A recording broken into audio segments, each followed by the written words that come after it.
Selamat siang buat kita semua. Perkenalkan, nama saya Teresa Blessing Kulman Batu. Saya dari kelas 12 IPA 4. Saya akan menjelaskan penyebab munculnya pemberontakan PKI Madiun 1948. Pemberontakan ini dipimpin oleh Amir Syarifuddin. Latar belakang dari pemberontakan PKI Madiun 1948 ada 3 bagian.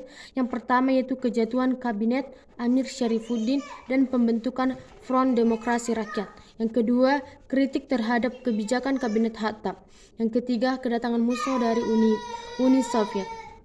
1. Kejatuhan kabinet Amir Syarifuddin dan pembentukan Front Demokrasi Rakyat diakibatkan penandatanganan persetujuan Renville yang dianggap terlalu menguntungkan Belanda, sehingga wilayah kekuasaan Indonesia menjadi sempit, pengosongan terhadap kantong gerilya yang melemahkan semangat perjuangan Indonesia. Pembentukan Front Demokrasi Rakyat pada tanggal 28 Juni 1948 untuk memperkuat sikap oposisi Amir Syarifuddin. FDR, berhaluan sosialis, didukung oleh organisasi komunis seperti Partai Sosialis dan lain sebagainya. Tujuan dari FDR ini adalah yang pertama untuk menuntut pembubaran kabinet Hatta, yang kedua yaitu melakukan tindakan pemogokan umum. Adapun yang kedua yaitu kritik terhadap kebijakan kabinet Hatta. Yang pertama, penyebab dari kritik terhadap kebijakan kabinet tersebut yaitu tidak ada perwakilan dari golongan komunis dalam kabinet Hatta.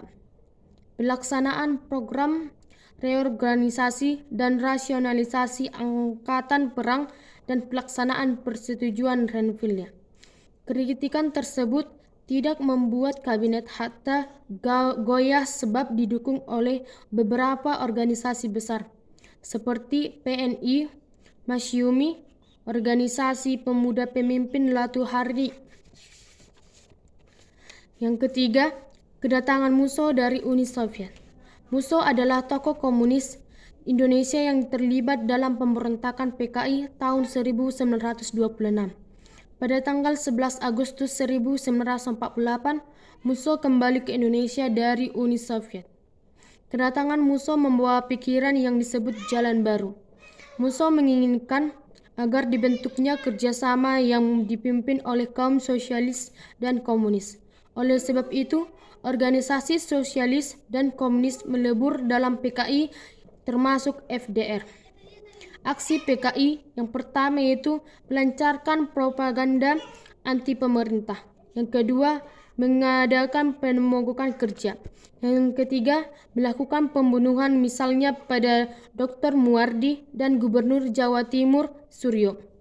Strategi PKI dan FDR yang pertama yaitu akan menarik pasukan komunis yang tergolong dalam TNI dari garis depan.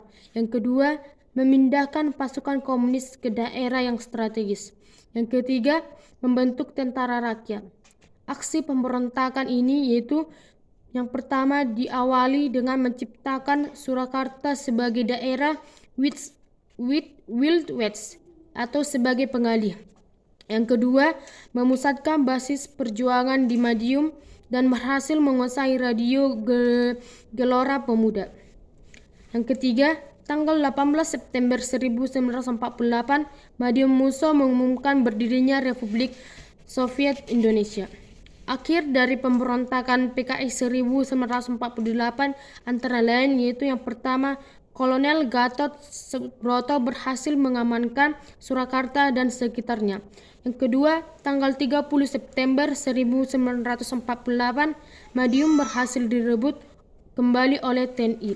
Demikian presentasi saya. Jika ada kata yang salah, saya minta maaf. Sekian dan terima kasih. Horas.